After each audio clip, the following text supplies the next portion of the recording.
মানে ভালো এক টেস্ট ইনশাল্লাহ।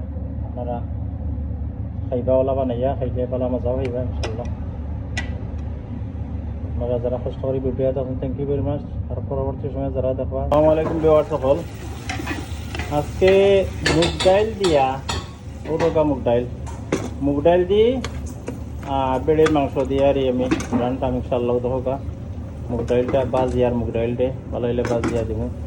আর ওগুলোতেও দিলাইছি মিঠো যেটা দিনটা আরও দেখাইছি আপনারা গরম মশলা কিটা কিটা দিন ইনশাল্লাহ। আপনারা দেখতে থাকা সকল ও দেখোকা আমি স্পাইস দিলাইছি জ্বালাই বাজিয়া বাদামি কালার হয়েছে বাদে আমি আবার দইছি।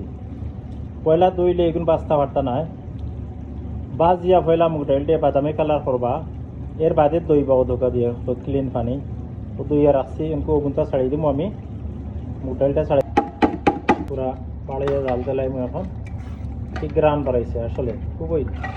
মুগ ডাইলটা যে বাজিয়া দিন ওলা বাদামি কালার হইতো। আর বাজবার আগে দইবা না, বাজিয়া দইবা। ওকে দেখতে থাকা, আল্লাহ হাফিজ। আচ্ছা বল দেখোকা মুগ ডাইলর খারিটা ও দোকা ওগুলা খারি তাকতই জুল না অতটা, ডাইলটা একবারে ভাঙতো না, ডাইলটা নরম হইতো বাট ভাঙতো না। ও দোকা ওলা থ্যাংক ইউ। আপনারা ওলা খাইন জানো ইনশাল্লাহ ভালো হইব আলহামদুলিল্লাহ। ভালো থাকুক। আসসালামু আলাইকুম রহমতুল্লাহ।